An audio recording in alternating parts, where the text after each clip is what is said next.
네, 오늘은 본문을 중심으로 해서 사무엘이라는 제목으로 하나님 말씀을 나누기를 원합니다.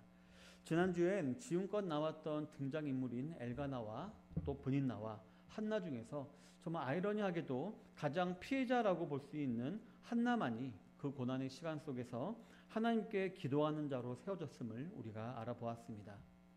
어쩌면 우리는 그녀가 하다 안 되니까 지푸라기라도 잡는 심정으로 이 기도를 했을 것이다 라고 생각할 수 있지만 그렇지 않았습니다. 먼저 그 실상이 아닌데 그 이유를 몇 가지 한번 알아보면, 먼저 그녀는 기도를 할 때 오래 기도했다라고 분명히 말을 하고 있습니다.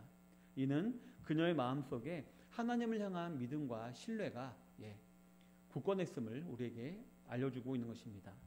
즉 불가능이 없으신 하나님을 향한 믿음과 그분이 자신을 돌보실 것이다 라는 신뢰가 그녀에게 있었다라는 것입니다. 이러한 신뢰 없이 하다 안 되니까 하는 기도는 이렇게 길게 이어질 수가 없는 것입니다. 그리고 그녀는 기도할 때에 마음속에 모든 것을 쏟아놓으며 통곡하며 기도했다라고 기록을 하고 있습니다. 우리 사람도 보면 이 사실은 하나님과 한나 사이에 인격적인 교류가 있었음을 의미하는 것입니다. 우리 사람도 보면 아무에게나 자신의 속을 털어놓지 않습니다. 오랫동안 교제하는 가운데 신뢰가 쌓이고 내가 말을 했을 때 그 말을 받아줄 만한 인격이 있다고 생각되어지는 자에게만 자신의 생각을 허심탄회하게 쏟아놓게 되어 있는 것입니다. 즉 한나 역시 하나님과의 인격적인 교제가 이루어지고 있었음을 우리는 이 기도를 통해서 알 수가 있는 것입니다.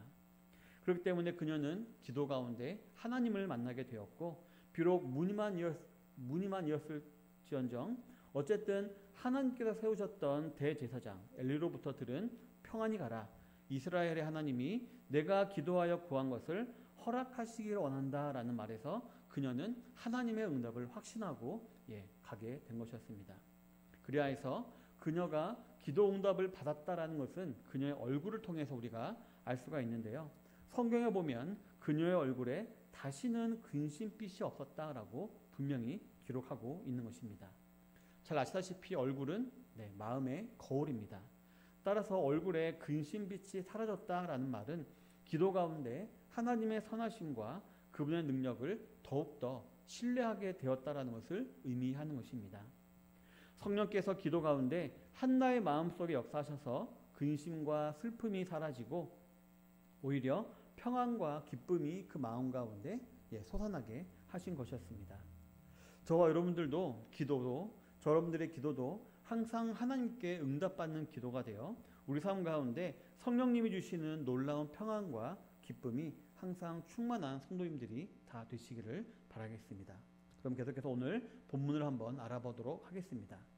오늘 본문 19절에 보면, 그들이 아침에 일찍 일어나 여호와 앞에 경배하고 돌아가 라마의 자기 집에 이르니라.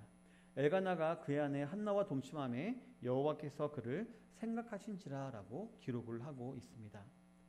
여기서 저와 여러분들은 한나의 놀라운 점을 한 가지 더 찾아볼 수가 있는데요, 바로 기도 응답 받은 이후에 했던 한나의 행동입니다. 보통은 누구든지 그렇죠. 기도의 응답을 한번 받고 나면은 마음이 해이해지기 십상입니다. 그래서 잘하던 기도도 응답받았다라고 여겨지는 순간 끊어지게 되고 그냥 쉽게 하나님의 은혜를 잊어버릴 때가 많이 있는 것입니다. 혹은 얻은 것에 대한 만족감에 도취가 되어서 처음 품은 뜻을 망각하기 마련인 게 보통 우리 사람들인 것입니다. 그런데 오늘 본문 전반절에 보면 그녀는 명절 내내 무엇을 했다라고 기록이 되어 있나요? 바로 집으로 돌아가는 그날까지 그녀는 하나님 앞에 나와 경배했다, 즉 감사의 예배를 드렸다라고 분명히 기록을 하고 있는 것입니다. 이러한 예배의 행위를 통해서 우리는 그녀의 변화가 단지 자기 암시나 자기 최면이나 혹은 자기 착각이 아니라 바로 하나님께서 주신 놀라운 은혜의 결과임을 우리가 알 수가 있는 것입니다. 이러한 예배 행위를 통해 우리는 그런 것을 알 수가 있는 것이죠. 예배라는 단어를 영어로 어떻게 번역할까요? 보통은 worship이라는 단어로 번역을 합니다. 이 worship이라는 단어는 worth, 즉 가치라는 뜻을 가진 단어에서 기원한 단어로서요, 즉 가치가 있다고 여기는 것에 그에 합당한 영광을 올리는 것, 합당한 경배를 드리는 것을 합당한 대접을 하는 것을 이 월십이라고 말한다는 의미가 있습니다. 따라서 한나는 기도 응답을 받은 이후에도 하나님께 예배를 드림으로 철저히 자신의 공로는 거부하고 오직 이 모든 영광은 하나님께서만 받으실 자격이 있다라는 마음으로 이렇게 예배를 드리며 하나님께 영광을 올려드리고 있는 것입니다. 이를 통해 저와 여러분들도 기도를 통해 성령의 인도를 받는다라고 한다면 어떻게 될까요? 항상 자기를 부인하고 항상 하나님만 드러내기를 원하는 예배의 삶을 우리가 살아가야 함을 알 수가 있을 것입니다. 열매를 보아 그 나무를 알 수 있다라고 했듯이 우리의 마음 가운데 하나님의 영광을 가장 중요하게 여기는 마음이 있고 또 모든 것들이 다 하나님의 은혜임을 믿는다면 우리는 결국 우리의 몸을 쳐서 복종시키는 것, 그리고 예배당에서 몸과 마음을 함께하여 예배를 드리게 되어 있음을 우리가 이 본문을 통해서 알 수가 있는 것입니다. 그리고 우리가 또 하나 유의 깊게 살펴보아야 할 표현은 바로 19절 하반절에 기록되어 있는 여호와께서 그를 생각하신지라라는 표현입니다. 흔히 성경에서 하나님이 생각하셨다 혹은 하나님께서 기억하셨다라는 표현은 히브리어로 자카르라는 단어라고 합니다. 바로 하나님께서 자기 백성을 위해서 주도하시는 정말 새롭고도 중대한 사역의 시작을 암시할 때 쓰였던 단어가 바로 이 단어다라고 말하고 있는 것입니다. 본문에 보면 라마로 돌아간 한나는 남편과 동침을 했다라고 기록을 하고 있는데요. 그 사건을 하나님이 생각하셨다, 즉 기억하셨다라고 한 것은 이를 통해 하나님께서 큰 일을 시작하실 것임을 암시하시는 것임을 우리가 알 수가 있는 것입니다. 즉 한나의 잉태와 그 잉태를 통해서 결국 출산되어질 아이가 바로 하나님의 섭리 가운데 하나님께 쓰임을 받는 큰 인물이 될 것이다라는 암시를 이 본문을 통해서 우리에게 주고 있는 것입니다. 그런데 우리는 이러한 하나님의 역사가 전혀 새로운 것이 아니라 이미 한나가 이전에 기도할 때 하나님께 구했던 것임을 우리가 알 수가 있습니다. 지난주에 알아보았던 11절 전반절에 보면 서원하여 이르되 만군의 여호와여 만일 주의 여종의 고통을 돌보시고 나를 기억하사 주의 여종을 잊지 아니하시고 라고 기록을 하고 있는데요. 본문에서 한나는 돌보시고 기억하사 잊지 아니하시고 라며 3번이나 자신을 생각해 줄 것을 또 기억해 줄 것을 하나님께 구했었습니다. 그리고 그 결과 그는 어떻게 되었나요? 그 이후에 기도가 바뀌었죠. 바로 하나님께서 만약 자녀를 주시면 내가 그 자녀를 다시 하나님께 드리겠다라고 변화된 기도를 올려드렸는데요. 즉 한나가 했던 기도에 하나님께서 그녀를 생각하심으로 그대로 응답하신 것을 우리가 알 수가 있는 것입니다. 성도 여러분, 이러한 기도와 또 응답은 빌립보서 2장 13절 말씀을 떠올립니다. 빌립보서 2장 13절을 보면 너희 안에 행하시는 이는 하나님이시니 자기의 기쁘신 뜻을 위하여 너희에게 소원을 두고 행하게 하시나니 라고 기록을 하고 있습니다. 이 말씀에 따르면 하나님께서는 자신의 일을 이루시기 위해 자신의 택한 마음속에 소원을 두신다고 했습니다. 그리고 그 소원을 가지고 기도하게 하신 이후에 또 그 기도를 응답하심으로 말미암아 하나님의 역사를 이루어 가신다라고 이 빌립보서는 말하고 있는 것입니다. 그리고 지난주 알아보았듯이 우리는 하나님이 두신 마음의 소원에 따라 기도를 하게 되면 기도하는 가운데 어떤 일이 벌어지나요? 우리의 기도가 하나님의 뜻에 맞는 기도로 변화되어지고요. 또 기도하는 우리, 즉 기도자가 바뀌는 은혜도 체험하곤 하는 것입니다. 그래서 결국 우리가 하나님의 은혜에 참여하게 되는 그런 은혜를 입게 되는 것입니다. 이러한 내용은 저와 여러분들이 쉬지 않고 기도를 해야 될 그 이유의 근거가 되는 귀한 말씀이 됩니다. 하나님께서 우리 마음에 두어서 기도하게 하신 것을 하나님께서 분명히 이루실 것이다 라는 확신을 가지고 또한 마가복음 11장 24절에서 그러므로 내가 너희에게 말하노니 무엇이든지 기도하고 구하는 것은 믿은 줄로 받은 줄로 믿으라. 그리하면 너희에게 그대로 되리라 라고 말씀하셨던 예수님의 말씀을 기억하시면서 곧 이미 받은 줄로 믿고 기도하기를 쉬는 죄를 범치 아니하시는 모든 성도님들이 다 되시기를 바라겠습니다. 어쨌든 이러한 모든 과정을 거친 이후에 한나는 결국 임신을 하게 되죠. 그리고 아들을 낳게 됩니다. 본문 20절에 보면 한나가 임신하고 때가 이름에 아들을 낳아 사무엘이라 이름하였으니 이는 내가 여호와께 그를 구하였다 함이더라 라고 기록을 하고 있습니다. 본문에서 저와 여러분들은 다시 한번 한나의 변화되었으면서도 신실했던 신앙을 엿볼 수가 있는데요. 바로 그녀가 자신이 낳은 아들을 이름을 사무엘이라고 지은 것입니다. 이 사무엘이라는 이름의 뜻이 무엇일까요? 바로 여호와께 구하였다라는 의미를 가지고 있습니다. 그리고 그러한 한나가 자신의 아들의 이름을 사무엘이라고 지으면서 했던 신앙 고백은 뭘까요? 본문 27절부터 28절에 기록되어 있습니다. 읽어보면 이 아이를 위하여 내가 기도하였더니 내가 구하여 기도한 바를 여호와께서 내게 허락하신지라. 그러므로 나도 그를 여호와께 드리되 그의 평생을 여호와께 드리나이다. 이게 바로 한나가 사무엘을 낳으면서 그 이름을 사무엘이라고 지은 그 행위의 신앙 고백인 것입니다. 즉 한나는 이 사무엘이라는 아들이 자신이 낳은 아들이긴 하지만 바로 하나님께서 주신 믿음의 자녀, 아니 하나님의 자녀임을 믿었다라는 것입니다. 한나는 아들에게 이와 같은 이름을 지어줌으로써 자신이 받은 하나님의 은혜를 한순간도 잊지 않을 수 있었을 것입니다. 그리고 사무엘은 자신이 하나님께 구하여 얻은 아들이요 동시에 하나님께 드려진 아들이다라는 사실을 항상 기억할 수 있었을 것입니다. 자신의 기도에 응답하신 하나님의 호의를 영원히 기념하고자 했던 것이었습니다. 그 결과 이후 사람들이 사무엘이라는 이름을 부를 때, 또 한나 자신이 사무엘이라고 부를 때, 심지어는 사무엘이 자신을 부르는 이름을 들을 때마다 그곳에는 무엇이 나타났을까요? 바로 하나님의 이름과 하나님의 사역과 하나님의 은혜가 이렇게 기념이 되었을 것입니다. 이처럼 이 사무엘이라는 이름 하나 자체가 하나님께 큰 영광이 된 것이었습니다. 그러나 한나의 신앙적인 열심은 또 여기서 멈추지 않았습니다. 본문 21절부터 23절에 보면 그 사람 엘가나와 그의 온 집이 여호와께 매년제와 서원제를 드리러 올라갈 때에 오직 한나는 올라가지 아니하고 그의 남편에게 이르되 아이를 젖대거든 내가 그를 데리고 가서 여호와 앞에 뵙게 하고 거기에 영원히 있게 하리이다 하니 그의 남편 엘가나가 그에게 이르되 그대의 소견에 옳은 대로 하여 그를 젖대기까지 기다리라. 오직 여호와께서 그의 말씀대로 이루시기를 원하노라 하니라. 이에 그 여자가 그의 아들을 양육하며 그가 젖대기까지 기다리다가 라고 기록을 하고 있습니다. 물론 한나는 이 아들이 보통 아들이었을까요? 아니죠. 정말 힘들게 기도하여 얻은 아들이었습니다. 그렇기 때문에 사랑하는 마음이 유독 더 컸을 것이다 라고 우리가 예상할 수 있을 것입니다.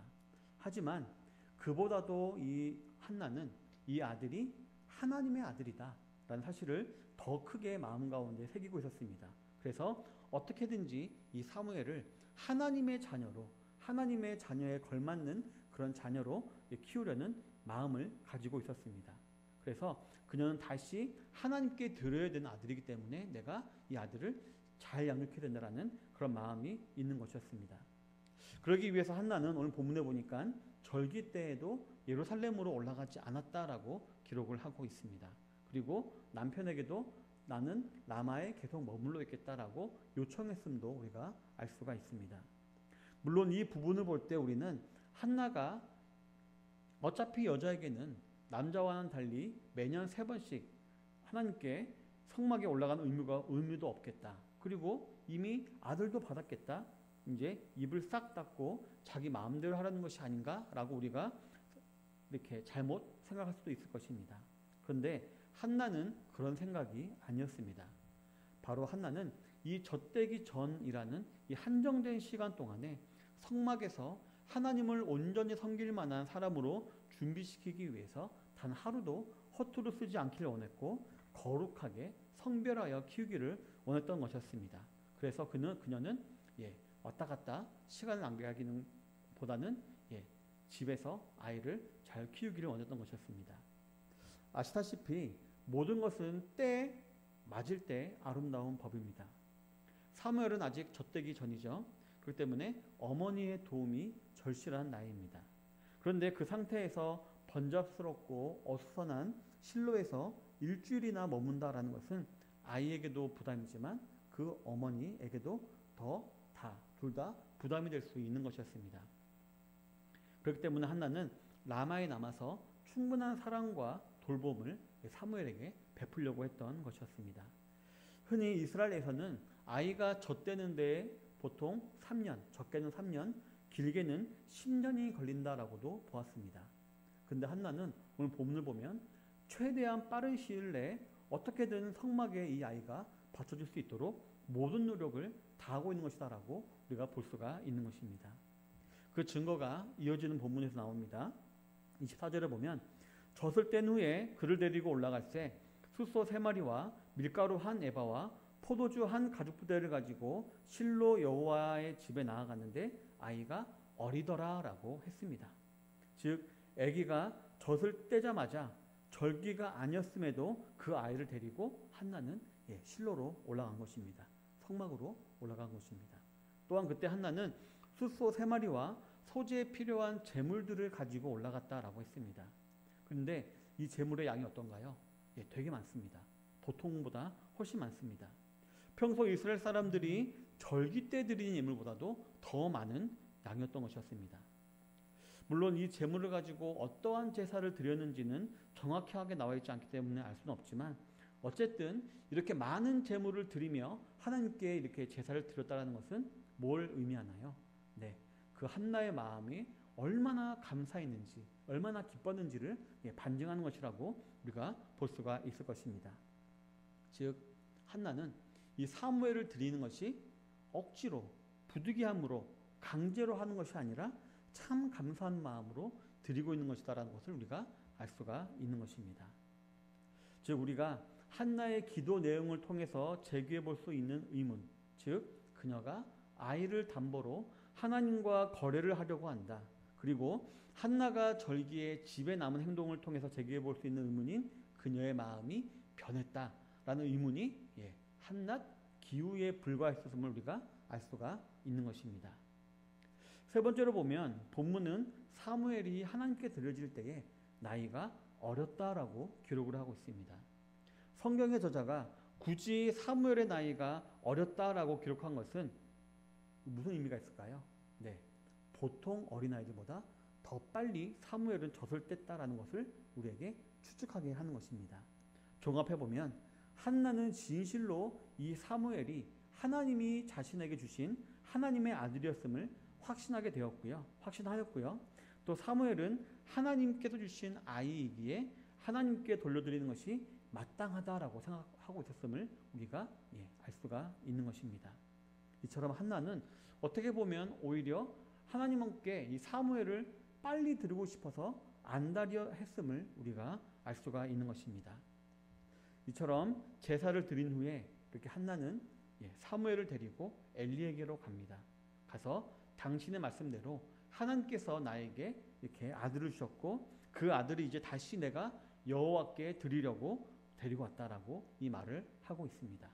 어떻게 보면 이 행동은 혹 자신이 나중에라도 마음이 바뀌어서 평생 바치기로 한 것을 취소할 수 없도록 제사장에게 미리 말을 해서 출구를 막아놓은 것이라고도 볼 수가 있을 것입니다. 그리고 맹세라고도 볼 수 있을 것입니다. 그만큼 한나의 마음이 확정적이었다라는 것을 우리가 이 본문을 통해서 알 수가 있는 것입니다. 성도 여러분, 여러분들이 이 땅에서 받아 누리고 있는 많은 것들이 있습니다. 그런 것들은 먼저 우리가 하나님께 구한 것들이었고 또한 하나님으로부터 우리가 받은 것이었습니다. 그렇기 때문에 우리는 하나님께 그 받은 것을 다시 드림에 있어서 인색함이나 아까움이 없어야 할 줄로 믿습니다. 예전에 제가 좀 예전 교회에서 사역을 할 때에 그 교회는 약간 좀 규모가 있는 교회였습니다. 그래서 사찰 집사님이 계시는 그런 교회였습니다. 사찰 집사님이 계시니까요 정말 편하더라고요. 저는 뭐 청소나 물품 관리나 건물 관리는 신경 쓸 필요가 없었고요. 그냥 저는 사역에만 집중하면 되는 정말 편리한 그런 환경이었습니다. 그런데 가끔 사찰 집사님이 혼자서 하지 못하는 일들이 있었습니다. 그때는 저희들에게 도움을 구하곤 했는데 제가 가장 막내였기 때문에 제가 보통은 많이 도와드리곤 했었습니다. 그때 이제 그 집사님이 저에게 이렇게 도움을 구할 때 겉으로는 예 하고 예 나가서 도와드렸습니다. 그런데 속으로는 한편으로는 내 시간을 빼앗기는 것 같다, 방해받는 것 같다라는 생각에 약간 짜증을 난 적이 좀 많이 있었습니다. 그런데 어느 날 그렇게 도와드리고 약간 짜증난 채로 자리에 앉아 있는데 갑자기 이런 생각이 스쳐 지나갔습니다. 아니, 내가 지금 교회를 하려고 교회에 있는 것이지 내가 하고 싶은 일을 하려고 교회에 있는 것은 아니지 않느냐라는 그런 생각이 들었습니다. 이런 생각과 함께 내가 뺏겼다라고 생각하는 그 시간에 내가 무엇을 하고 있었는지 한번 살펴보았더니만 뭘 하고 있었을까요? 뭐 중요한 성경 연구나 설교 준비가 아니라 인터넷 쇼핑을 하고 있더라고요. 이 조그만 사건은 그동안 나의 마음이 얼마나 나뉘어져 있었고, 그래서 감사할 줄도 몰랐고, 하나님께나 사람에게나 받는 것에만 익숙하고 하나님께나 사람에게나 헌신하는 것은 얼마나 부족했나를 돌아보게 만드는 그런 계기가 되었습니다. 성도 여러분, 저 여러분들이 받은 것 중에서 하나님께서 허락하시지 않은 것들이 있겠습니까? 깊게 생각하지 않으면 내가 열심히 일을 해서 버는 것 같고, 내가 열심히 일을 해서 인정받은 것 같고, 내가 열심히 해서 지금까지 잘 살고 있는 것처럼 생각하는 게 우리 사람입니다. 그래서 계속 하나님께 인정받고 싶은 마음도 생기고, 혹은 권리 주장을 하고 싶은 마음도 생기고, 이만하면 됐지라는 생각에 나태해지기도 하는 것이 바로 우리 연약한 사람인 것입니다. 그러나 실제로는 우리가 가진 것들, 혹은 우리가 이룩한 것들 중에서 하나님께서 주시지 않은 것은 하나도 없습니다. 모두 다 하나님께서 은혜로 우리에게 주신 것들인 것입니다. 그렇기 때문에 만약 저와 여러분들이 이 사실을 진실로 믿는다면 하나님께 드리는 것에 우리는 주저함이 없어야 할 줄로 믿습니다. 성도 여러분, 그렇다면 우리는 하나님께 무엇을 드려야 할까요? 우리가 가진 물질, 시간, 자녀, 몸 모두 아낌없이 하나님께 드릴 수 있어야 할 것입니다. 그러나 하나님께서 가장 원하시는 것은 뭘까요? 바로 저와 여러분들의 몸과 마음이 다 담긴 이 예배입니다. 사무엘상 15장 22절에 보면 사무엘이 이르되 여호와께서 번제와 다른 제사를 그의 목소리를 청종하는 것을 좋아하심같이 좋아하시겠나이까? 순종이 제사보다 낫고 듣는 것이 순양의 기름보다 나으니라고 기록을 하고 있습니다. 또한 호세아 6장 6절에 보면 나는 인애를 원하고 제사를 원하지 아니하며 번제보다 하나님을 아는 것을 원하노라라고 했습니다.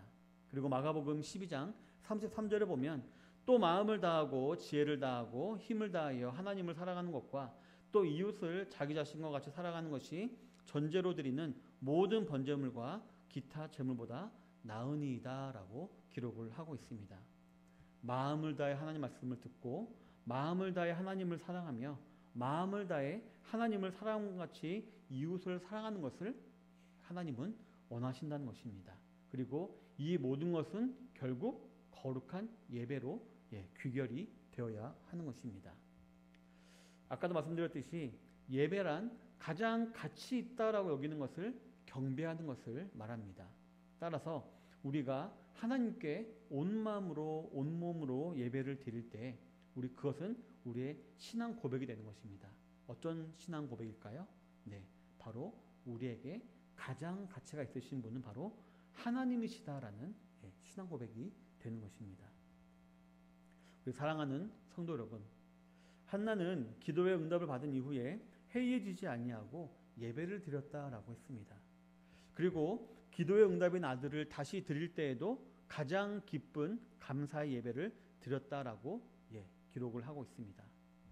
더 나아가 자신의 아들을 하나님께 예배하는데 온전히 드리기까지 했습니다. 즉 한나는 그 마음 가운데 사무엘이 있었던 것이었습니다. 다시 말씀드리면 모든 것이 다 하나님께 구하여서 얻은 것이니 다시 돌려드리는 것이 마땅하며 그 사실에 감사하며 평생을 하나님께 예배드리는 삶을 살겠다라고 하는 신앙 고백이 있었던 것이었습니다. 로마서 11장 35절에 보면 누가 주께 드려서 먼저 드려서 갚으심을 받겠느냐라는 기록이 있습니다. 하나님은 거래가 불가능한 분이시다라는 것입니다. 온 우주의 주인 되신 하나님께 부족한 것은 없으며 모든 것에 하나님께서는 부여하시는 분이십니다.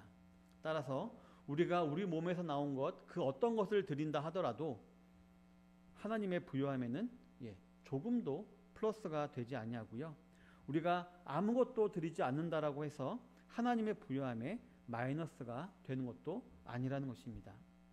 그러나 하나님께서는 자신이 준 것을 인정하고 우리가 주의 손에서 받은 것을 주께 드렸을 뿐이니이다 라고 고백하며 그것으로 하나님께 영광을 돌리며 그의 감사하는 예배를 드리는 자를 기뻐 받으시고 반드시 더 많은 것으로 채워주시는 분이신 것입니다. 성도 여러분, 항상 마음 가운데 사무엘을 묵상하시는 성도님들이 되시기를 바랍니다. 즉 한나와 같이 나의 나된 것을 비롯해 내가 가진 모든 것이 다 하나님께 구하여 받은 것들이니 그 모든 것을 다시 돌려드린다라는 순전한 마음으로 예배적인 삶을 살아가시는 성도님들이 되시기를 바라겠습니다. 그래서 항상 그 삶 가운데 하나님이 허락하시는 놀라운 기쁨과 평안이 넘치게 되시는 모든 성도님들이 되시기를 주님의 이름으로 축원합니다.